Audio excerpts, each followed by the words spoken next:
नमस्कार, विचार मंथन में आपका स्वागत है। 10 राज्यों में कोरोना बेलगाम है, इसमें उत्तर प्रदेश भी है, जबकि चुनाव भी है और साथ में ये भी है कि बीच में कहा जाता है स्कूल अब खुल जाएंगे। आज ही दिल्ली में वीकेंड कर्फ्यू खत्म होना था, स्कूल खुलने थे, लेकिन वहां पर उस पर रोक लगा दी गई। कभी कभी ये कहा जाता है कि तीसरी लहर पीक पर है, फिर कह रहे नहीं, अभी तीसरी लहर का पीक आना बाकी है।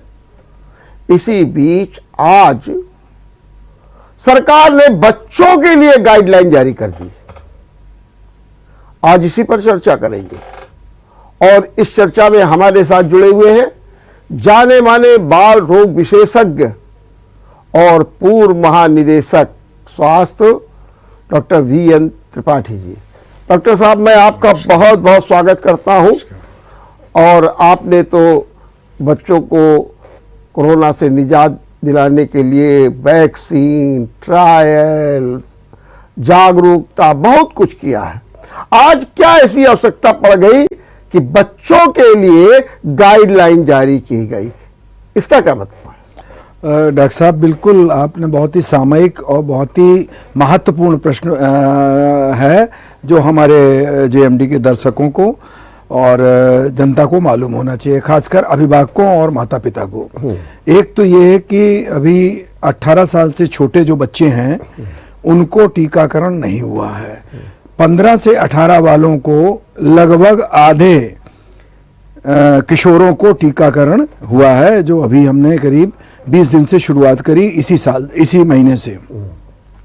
कहने का तात्पर्य है एक बहुत बड़ी संख्या जो कि करोड़ों में है, वो अभी वल्नरेबल है, वो खतरनाक स्थिति में है और वो एक तरह से सुपर स्प्रेडर की तरह कार्य कर रहे हैं बच्चे। मैं एक उदाहरण बता दूं, आज मैंने सुबह से करीब 5-6 बच्चे देखे, उसमें 4 बच्चे जो कि 3 साल, 4 साल, 5 साल के थे, उनको बुखार, खांसी, गले में तकलीफ बता रहे थे और उनको जुकाम था। मुझे क्लिनिकली ऊपर से वो भरपूर जो आजकल ओमिक्रॉन है वो लग रहा था। जब मैंने उनके माता पिता से कहा, हाँ साहब इसकी मम्मी को भी है, आप इसको प्लीज गौर से सुनिए, ये यूजुअली स्टोरी है। नहीं डॉक्टर साहब, बच्चे का दवाई लिख दी, इसको कोरोना हो नहीं सकता। कोरोना है, ओमिक्रॉन है, जो इम्यूनाइज नहीं है, जिनमें इम्यूनिटी है उनको भी है, जो वैक्सीनेटेड है उनको भी है। खास तौर से ऐसे बच्चे जिनको कोई टीका नहीं लगा, जैसे 15 साल से छोटे बच्चे, कोई टीकाकरण नहीं है, 15 से 18 कुछ को हो गया है। तो ये लोग जो हैं सुपर स्प्रेडर हैं। माता पिता, अभिभावक इनको हल्के में लेते हैं, अरे ये तो बच्चा है, इसको कोरोना हो नहीं सकता। तो ये हमें अपने अभिभावकों को, जनता को, जो माता पिता हैं, दादा दादी हैं, इनको ये जानना पड़ेगा, सोचना पड़ेगा, गंभीरता से लेना पड़ेगा। हाँ, 5 साल से ऊपर हैं, अगर बुखार के साथ जुकाम सर्दी है तो मास्क का प्रयोग करें, उनको आइसोलेट कर दें।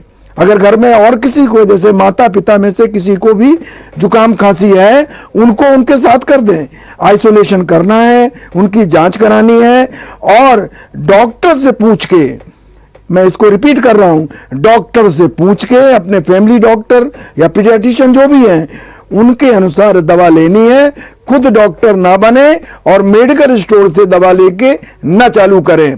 और अगर गंभीर लक्षण है, जैसे कि सांस तेजी चल रही है, बच्चा खाना पीना छोड़ दे रहा है, बच्चा बेहोशी की तरफ जा रहा है, बच्चे को झटके आ रहे हैं, नीला पीला पड़ रहा है, तो तुरंत पास के इमरजेंसी या किसी योग डॉक्टर से संपर्क करके, सरकारी प्राइवेट कोई भी है, उसको तुरंत ले जाएं और उसका इलाज कराएं। जी डॉक्टर साहब, ये बताइए, ये जो कोरोना है तो किस साल के बच्चे से, माने जन्म के बाद 1, 2, 3 साल, ये किस साल के बच्चे से इफेक्ट कर जाता है?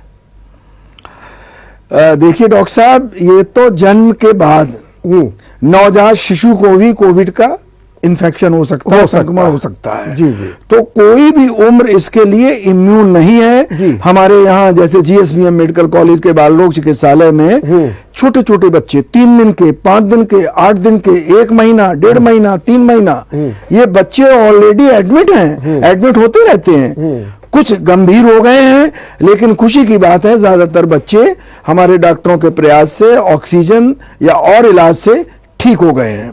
तो कहने का तात्पर्य है कि कोई भी एज, 1 दिन से लेकर के और 100 साल तक, कोई भी एज, खासकर बच्चों में इम्यून नहीं है। किसी को भी कभी भी कोविड-19 का इन्फेक्शन हो सकता है, इसलिए हमें सबको सतर्क रहना। लेकिन डॉक्टर साहब ये बात आप बताइए कि जो छोटे बच्चे हैं, माने 5 साल तक की बात है, वो तो बेचारे अपना व्यक्त भी नहीं कर पाते, ज़्यादा देख लिया बुखार है तो फिर ऐसे कौन से लक्षण इन बच्चों में होंगे? भाई बड़े बच्चे तो थोड़ा बहुत बता लेते हैं, लेकिन ये बच्चे नहीं बता पाते। ऐसे कौन से लक्षण हो सकते हैं जिनमें कोविड दिखाई दे? जी, बहुत ही महत्वपूर्ण प्रश्न है। हर पेरेंट्स को ये और ग्रैंड पेरेंट्स को जानना चाहिए। नंबर 1, अचानक देखिए, फ्लू और कोविड दोनों में अगर फर्क करें तो बहुत नैरो, बहुत हल्का सा फर्क है। जैसे कि जब फ्लू होता है तो 1 दिन पहले से बच्चा सुस्त होने लगता है, थोड़ा निढाल सा हो जाता है और उसमें थोड़ी सी विचलित होता है। मगर कोविड-19 या ओमिक्रॉन में क्या होता है, अचानक बुखार आता है, अचानक बुखार आता है, अचानक बच्चा सिर दर्द कहेगा, अचानक बच्चा अपने गले में तकलीफ भी कह सकता है, उसको जुकाम हो सकता है, उसको पोटी आ सकती है, यानी डायरिया हो सकता है। और छोटे बच्चों को कभी कभी अचानक बुखार से झटके भी या दौरे पड़ सकते हैं। ये लक्षण कोविड-19 के होते हैं। साधारण जुकाम में बुखार उतर गया, बच्चा खेलने लगा, मगर कोविड-19 में ऐसा नहीं होता है। बच्चा बुखार के उतरने पे भी अस्वस्थ लगेगा, खाना पीना कम खाएगा या बिल्कुल नहीं खाएगा, साथ में अन्य लक्षण होंगे, जैसे डायरिया बहुत कॉमन है, वॉमिटिंग बहुत कॉमन है। इस तरह के लक्षण अगर मिले तो सचेत हो जाइए, उसकी जांच कराइए, RT-PCR कराइए, और अगर पॉजिटिव है तो अपने डॉक्टर के हिसाब से उसकी चिकित्सा करें, और घर के जितने लोग हैं उसके कांटेक्ट में, परिवार में, सबकी जांच कराएं, आइसोलेट हो जाएं जो पॉजिटिव आ रहे हैं, N95 मास्क का प्रयोग करें और बच्चे को भी आइसोलेट रखें। लेकिन डॉक्टर साहब, ये जो बच्चों में आता है कोविड, तो ये तो माता पिता, अभिभावक या जो रिश्तेदार हैं उन्हीं के संपर्क में आने से आता होगा? जी बिल्कुल, बिल्कुल। ये ज्यादातर ये बच्चे जो घर के बाहर नहीं जाते हैं, स्कूल भी नहीं जाते हैं, इनको घर के अंदर, घर के परिवार के कोई व्यक्ति या कोई जैसे काम करने वाले लोग होते हैं, घर में और भी लोग होते हैं जो आते जाते रहते हैं, अगर वो संक्रमित हैं और उनमें गंभीर लक्षण नहीं है या हल्के लक्षण हैं या बिल्कुल लक्षण नहीं है, ओमिक्रॉन के साथ तो ये है कि एसिम्प्टोमेटिक लोग होते हैं जो कैरियर हैं, यानी कि उनको संक्रमण है लेकिन लक्षण नहीं है या हल्के लक्षण हैं, और वो घर में आते जाते हैं, बच्चे के संपर्क में आते हैं, बच्चे को गोद में लेते या बच्चे के साथ उठते बैठते हैं, तो ये उस बच्चों को जो घर के बाहर नहीं जाते हैं, छोटे बच्चे, उनको संक्रमण कर सकते हैं और फिर बच्चे में होता है और बच्चे से फिर घर के और लोगों में फैल सकता है। जी, बहुत अच्छी। लेकिन डॉक्टर साहब, आजकल जैसे बच्चों में बुखार आ जाता है तो सामान्यतः डॉक्टर कह देते हैं कि ये बुखार है, वायरल है, 2-3 दिन तक आएगा और फिर ये अपने आप ठीक हो जाएगा। क्या ये बिल्कुल सही बात है? जी बिल्कुल, चूंकि ये जो मॉडिफाइड कोविड-19 आया है जिसमें कि डेल्टा अभी खत्म नहीं हुआ और ओमिक्रॉन आ गया है, और जो हर्ड इम्यूनिटी आई है, कहते हैं ना सब क्लिनिकल इन्फेक्शन से, जैसे समाज में पिछले बार सेकेंड लहर में बहुत इन्फेक्शन था, उसकी वजह से थोड़ा थोड़ा इन्फेक्शन वायरस गए हैं, मगर शरीर की जो प्रतिरोधात्मक शक्ति है, इम्यूनिटी है, उसमें पूरे लक्षण नहीं आए और एंटीबॉडी पैदा हो गई, यानी कि संक्रमण होगा टीका लगने के बाद भी, लेकिन गंभीर लक्षण जैसे निमोनिया नहीं होगा या वेंटिलेटर की जरूरत नहीं होगी, ऑक्सीजन की जरूरत नहीं होगी। तो इनमें ये करना चाहिए कि अगर बच्चा अचानक तेज बुखार है 102 103, बच्चा निढाल हो जाए, बच्चा स्वस्थ हो जाए, खाना पीना छोड़ दे, बच्चा ऐंठने लगे या साथ में लूज वाटरी मोशंस हैं या वॉमिटिंग है, अगर ये लक्षण हैं तो ये कोविड-19 का संक्रमण बच्चे को हो सकता है। तुरंत अपने डॉक्टर से संपर्क करें, फैमिली डॉक्टर या पीडियाट्रिशियन से, या पास के सरकारी या प्राइवेट अस्पताल में उसको दिखाएं, चेक कराएं, आरटी-पीसीआर की जांच कराएं और उसके अनुसार फिर आगे का इलाज बच्चे का करें, खुद डॉक्टर ना बने। किस एज के बच्चों में सबसे ज्यादा इस प्रकार की बीमारी आती है? जैसे अगर यूँ देखा जाए तो 1 साल से लेकर के और 18 साल तक के बच्चे हैं, और आज जो गाइडलाइन में देख रहा था उसमें ये था कि 5 साल तक के बच्चों को मास्क लगाने की जरूरत नहीं है, 6 से लेकर 11 के बीच में मास्क तो लगाए लेकिन माता पिता की देखरेख में लगना चाहिए, फिर उसके बाद लोग मास्क लगाएं। ये जो 3 प्रकार की प्रक्रिया बताई गई है, इसमें जरा हमको ये भी समझाइए कि माता पिता की देखरेख में मास्क लगाना ये कौन सी बात हुई, और दूसरा ये जो एज ग्रुप है इसमें कौन सा एज ग्रुप ऐसा है जिसमें सबसे ज्यादा कोविड इफेक्टेड करता है? जी, एक तो ये है कि 5 साल के जो छोटे बच्चे हैं जी, इनमें खतरा है। उसका कारण इन बच्चों के लंग्स और एयरवे सिस्टम पूरी तरह डेवलप नहीं होते हैं। पूरी तरह जो हमारा ब्रोंकियल और एयरवेज और लंग्स का जो सिस्टम डेवलप होने में लगभग 8 से 10 साल तक लगता है। तो मैं ये फिर कह रहा हूं कि 8 साल से जो छोटे बच्चे हैं उनमें ये खतरा ज्यादा है। उसका कारण है कि बच्चे एक तो आइसोलेट नहीं हो सकते, बच्चे मास्क नहीं पहन सकते, क्योंकि बच्चे जिद करते हैं वो मास्क कतई नहीं पहनते, उन्हें स्वीकार्यता बहुत कम है मास्क की। इसीलिए जो हमारी गाइडलाइंस आई हैं हमारी भारत सरकार की और ICMR की और हमारी जो नीति निर्धारण समिति है, बाय द वे उसमें जो डॉक्टर्स हैं उसमें 2 हमारे मित्र भी हैं, प्रोफेसर NK अरोरा और प्रोफेसर VK पाल साहब, दोनों पीडियाट्रिशियन हैं। तो इन्होंने बहुत सोच समझ के बहुत ही अच्छी दी है, और ये रिकमेंडेशन है, ये सलाह है। और इसमें ये है कि छोटे बच्चे चूंकि मास्क नहीं पहनते हैं तो उनको आइसोलेट करके ही रख सकते हैं, चूंकि मास्क उनके लिए बहुत असुविधाजनक होता है, सांस लेने में भी उनको दिक्कत हो सकती है, तो समझ भी नहीं होती है, तो इसलिए रिकमेंड नहीं किया। 5 से 10 साल के जो बच्चे हैं अगर वो समझदार हैं इतने माता पिता के अनुसार और ऐसे परिवार के हैं जहां बच्चों में जल्दी समझ आ जाती है, तो वो मास्क का प्रयोग करें। और अगर उनमें नहीं है तो बीच बीच में मास्क को निकालते रहें, पहनाते रहें, और माता पिता उसका सुपरविजन करें। 10 साल से ऊपर बच्चे लगभग बहुत समझदार हो जाते हैं, वो स्वयं भी सोचने हैं और मेरे पास आते हैं, कहते हैं कि मैं तो मास्क यूज करता हूं, तो अच्छी बात है। तो उनको मास्क पहनाइए, और जैसे बड़ों में हम कोविड अप्रोप्रिएट बिहेवियर करते हैं उसी तरह 10 साल से ऊपर बच्चे कर सकते हैं और करना चाहिए, यही गाइडलाइंस कहती हैं। जी, दूसरा एक ये भी है डॉक्टर साहब कि ये भी माना जाता है कि बच्चों में रेफ्रिजरेटिव पावर, माने सामान्य रूप से मैं कि ये जो कोरोना के जो जर्म्स होते हैं उन्हें खींचने की शक्ति ज्यादा होती है, ऐसा माना जाता है, क्या सही है बच्चों में? जी, ऐसा तो नहीं है वैज्ञानिक रूप से जी, लेकिन चूंकि बच्चों और किशोरों में और यंग पॉपुलेशन में जी कोमॉर्बिड जो और बीमारियां होती हैं उनके चांसेस कम से कम होते हैं, जैसे कि डायबिटीज है, COPD है, जैसे कि किडनी की बीमारियां, गुर्दे की बीमारियां हैं, लिवर की बीमारियां हैं, हार्ट की बीमारियां, ये यंग बच्चों को कम से कम होती हैं। मेरा कहने का मतलब ये नहीं है कि बच्चों को हार्ट डिजीज नहीं हो सकती, उनको पैदाइशी हो सकती, बच्चों को ब्रोंकियल अस्थमा हो सकता, कुछ बच्चों को कुपोषण है। अगर ये बच्चे हैं या खून की कमी है तो ये बच्चे उतने ही खतरनाक हैं कोविड के लिए जितने कि हमारे वरिष्ठ लोग जिनको कि COPD, हार्ट डिजीज या किडनी या लिवर की डिजीज है। तो ऐसे बच्चे जो कुपोषित हैं, जिनको कोई हार्ट की डिजीज है, किसको कोई किडनी की डिजीज है या लिवर की बीमारी है, या वो एस्थमेटिक हैं यानी उन्होंने दमा से पीड़ित हैं, इनको उतना ही खतरा है जितना कि वरिष्ठ लोगों को होता है। उनको और अधिक बचा के रखना है, पेरेंट्स को अलर्ट रहना है और पूरा कोविड अप्रोप्रिएट बिहेवियर कहते हैं उसका अनुपालन करना है, भीड़ भाड़ में नहीं ले जाना है, उनको आइसोलेट करके घर में रखना है, और अगर लक्षण होते हैं तो RT-PCR की जांच करा के अपने डॉक्टर के अनुसार, सलाह के अनुसार अप्रोप्रिएट ट्रीटमेंट देना है।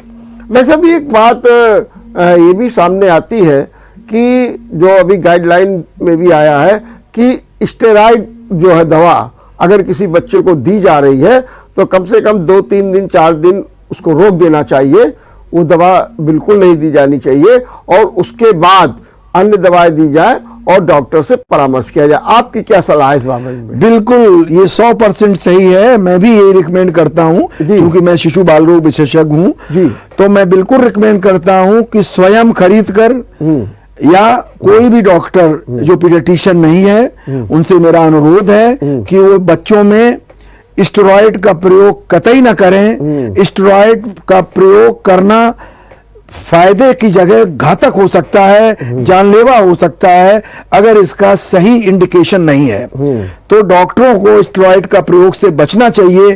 और जैसा कि आपने सेकेंड लहर के बाद सुना होगा कि वो ब्लैक फंगस की समस्या हो गई या और उनके साइड इफेक्ट हुए, तो स्टेरॉइड नुकसान ज्यादा करेंगे, फायदा होने की चांसेस बहुत कम है। बहुत ही योग विशेषज्ञ डॉक्टर की राय से ही स्टेरॉइड यूज करने चाहिए और वो भी 4 से 5 दिन से ज्यादा कतई नहीं यूज करना चाहिए, वो भी योग डॉक्टर की राय से। जी, दूसरा ये कहते हैं कि जो लोग पोस्ट कोविड हो गया है और उसके बाद भी सतर्कता बहुत बरतने की जरूरत है। जी बिल्कुल बिल्कुल। एक तो ये कि जिनको कोविड हो गया है उनको दोबारा भी हल्का फुल्का कोविड हो सकता है, जैसा कि अभी हो रहा। हमारे डॉक्टर दूसरे तीसरे बार संक्रमित हो रहे हैं, लेकिन खुशी की बात है कि उनको निमोनिया या वेंटिलेटर या ऑक्सीजन जरूरत नहीं पड़ रही है और वो 5 से 7 दिन में ठीक हो रहे हैं। तो ये भ्रम ना रहे कि हमको एक बार हो चुका है अब हमको दोबारा नहीं होगा। हाँ, हल्का ओमिक्रॉन तो दोबारा तिबारा हो रहा है। तो एक तो ये उन्हें पूरी सावधानी रखनी है, जैसे कि पहले रखते थे, जैसे कि मास्क का प्रयोग, सोशल डिस्टेंसिंग, और अगर टीकाकरण नहीं है तो टीका लगवाना है।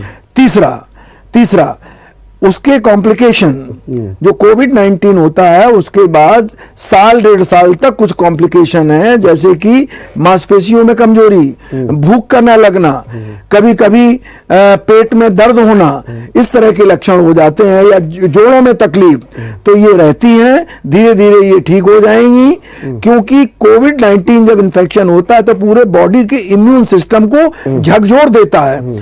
ऐसा कोई सिस्टम नहीं जहां पर ये अपना असर न करता हो, तो इसमें घबराएं नहीं और इनका धीरे धीरे ये ठीक हो जाएगा। अगर विशेष कठिनाई है तो अपने परिवार के डॉक्टर या फैमिली डॉक्टर से संपर्क करें, उसकी राय के अनुसार चलें, खुद डॉक्टर ना बने। आपने बच्चों के टीकों का परीक्षण भी किया है और कानपुर को इस बात का अपना अनुभव भी है और इस दिशा में आपकी भूमिका रही है। क्या कारण है कि अभी तक हम 15 और 18 के बीच तक तो पहुंच गए, लेकिन उसके नीचे के बच्चों में नहीं पहुंच पा रहे हैं? और अभी ये आया था कि नहीं बस अब अगले महीने से लगने वाली, लेकिन दूसरी ओर ये कहा जा रहा है नहीं अभी तो उनका ट्रायल चल रहा है। क्या कहना है आपका इस बारे में?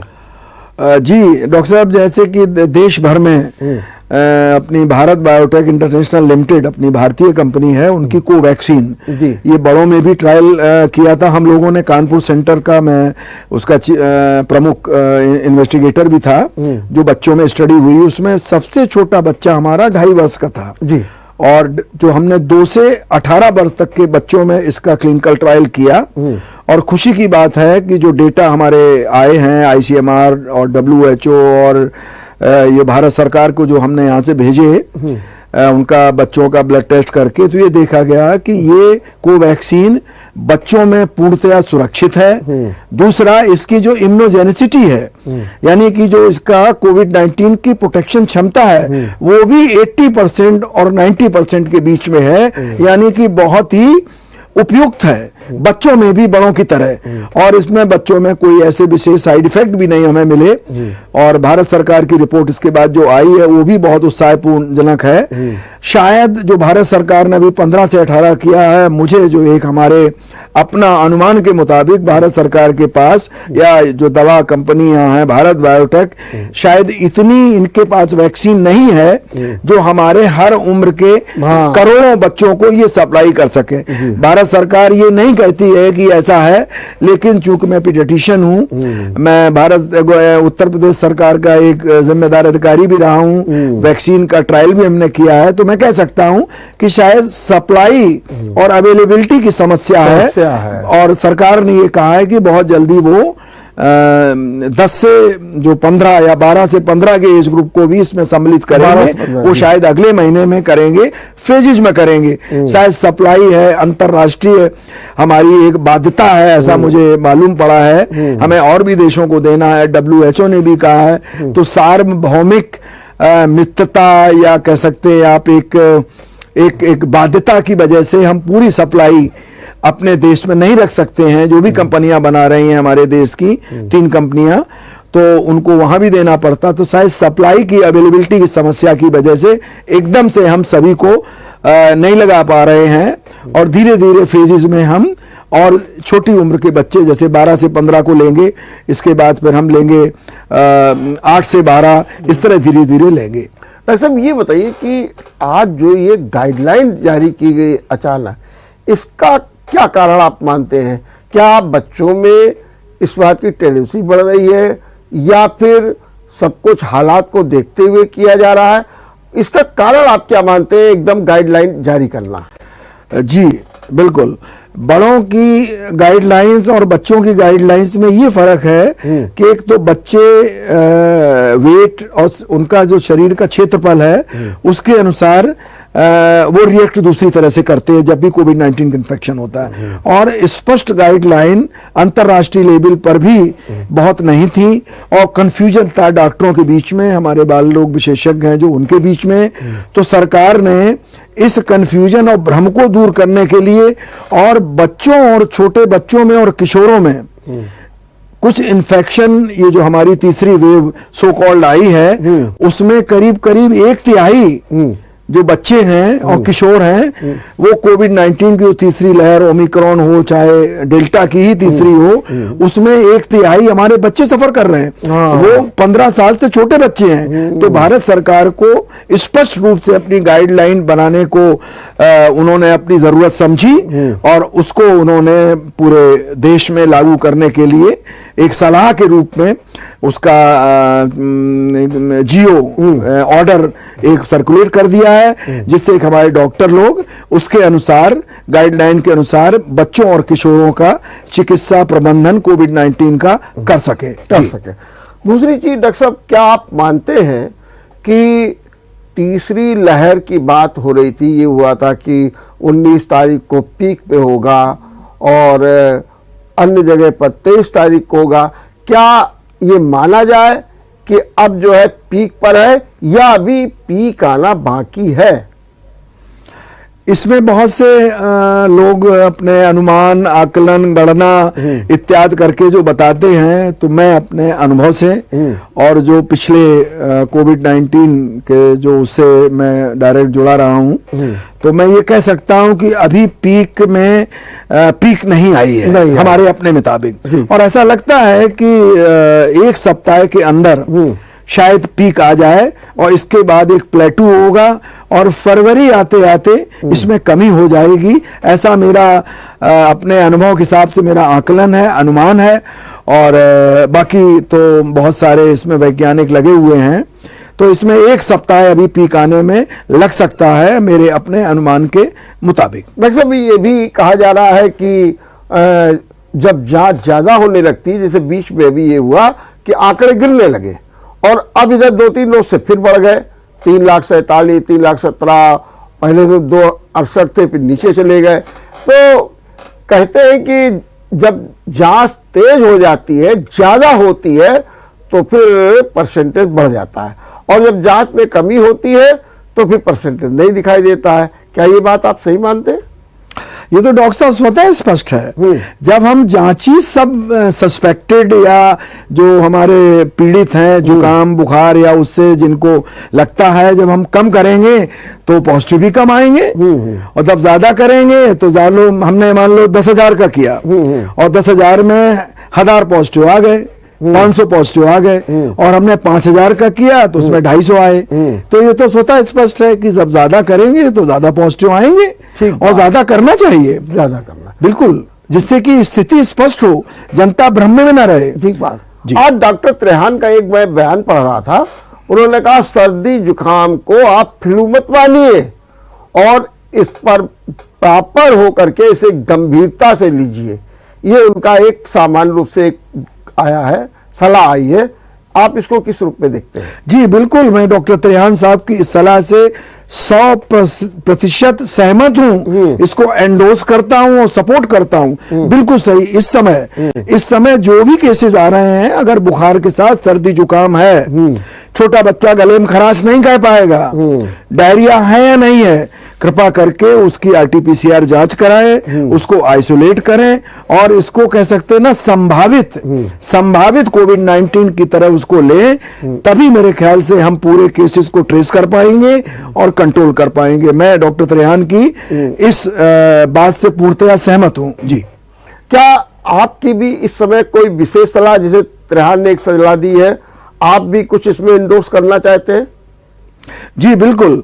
अगर किसी बच्चे को, किशोर को या बड़े को अचानक बुखार के साथ सर्दी जुकाम होता है, तो इसको आरटीपीसीआर की जांच तुरंत कराना चाहिए। बुखार के साथ सर्दी जुकाम, जी, ये अचानक बुखार के साथ सर्दी जुकाम, अगर बड़ा है, किशोर 10 साल से ऊपर है, गले में खराश बता सकता है या मांसपेशियों में दर्द बता सकता है, तो वेल एंड गुड। ये दो लक्षण जो हमने इस बार देखे हैं कोविड-19 की जो सो कॉल तीसरी लहर में, एक तो मांसपेशियों में विशेष दर्द, असहनीय दर्द, गले में खराश के साथ शुरुआत होता, किचकिच के साथ, और फिर जुकाम और नाक बहना और खांसी शुरू होती है। अगर ये लक्षण है, गले में अचानक बुखार और गले में खराश और इसके बाद मांसपेशियों में दर्द, अगर ये लक्षण हैं, तो आरटीपीसीआर कराइए।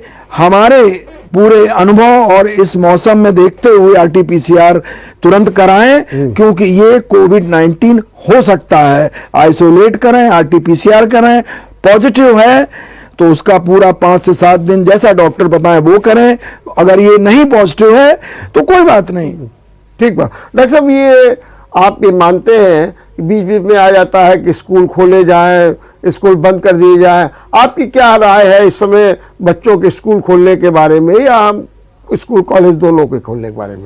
जब तक, देखिए डॉक्टर साहब, जब तक टीकाकरण हम अपने किशोर के बच्चे 10 साल से जो बच्चे हैं, 10 साल के छोटे और बड़े, जब तक हम टीकाकरण इनका नहीं कर लेते हैं, तो मेरा ये व्यक्तिगत मत है शासन को, प्रशासन को, कि अभी स्कूल खोलने में जल्दी ना की जाए, और जो ऑनलाइन क्लासेस इनकी चल रहे हैं वो चालू रखे जाएं, और ग्रुप में इकट्ठा होने का कोई अवसर, चाहे वो चुनावी मीटिंग हो, चाहे स्कूल कॉलेज हो, चाहे स्कूल में एग्जामिनेशन हो, चाहे और भी कोई जगह है, वहां पर भीड़ भाड़ से बचा जाए, और कोविड अप्रोप्रिएट बिहेवियर जो शासन ने, प्रशासन ने लागू किया, इसको अभी कम से कम जनवरी भर इसको रखा जाए, तभी इसको हम रोक सकते हैं और इससे बचाव कर सकते हैं बच्चों का। मैं अंत में आपसे एक टिप्स लेना चाहता हूं। वो टिप्स 2 प्रकार की, एक तो बच्चों के लिए और उनके माता पिता के लिए। जी, एक तो बच्चों के लिए पहली बात कि अलर्ट रहें माता पिता, बच्चों को इधर उधर रिश्तेदारी, संबंध, बाजार, सोशल गैदरिंग में न ले जाएं, और अचानक बुखार के साथ बच्चे को जुकाम होता है तो इसको समझें कोविड-19 हो सकता है, उसका आरटीपीसीआर जांच कराएं और आइसोलेट करके डॉक्टर की राय अनुसार को करें।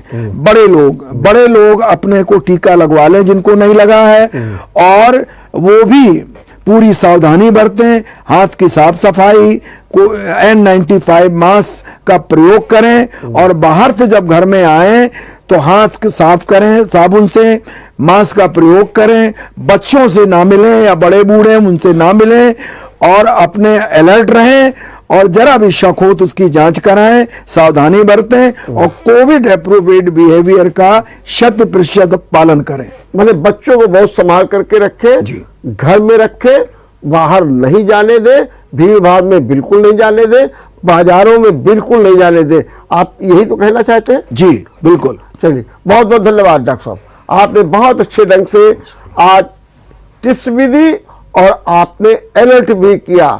तो आपने सुना बच्चों को बहुत बहुत बहुत सावधानी से रखने की ज़रूरत है, बड़ी केयर करने की ज़रूरत है। और अगर आप केयर नहीं करेंगे तो कौन करेगा? बच्चे हैं, ये तो शरारत भी करेंगे, इग्नोर भी करेंगे, सब जानने की जिद भी करेंगे, लेकिन आपकी अहम जिम्मेदारी इस समय ज़्यादा है। इसलिए बच्चों का ख्याल रखिए और उन्हें कोरोना से बचाइए। और विचार मंथन देखते रहिए। नमस्कार।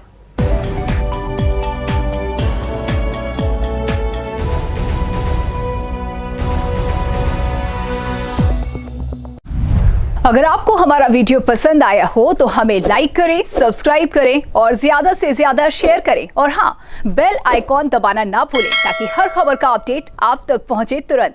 आप हमें इंस्टा, ट्विटर और फेसबुक पर भी फॉलो कर सकते हैं। हमारी आईडी है @JMT News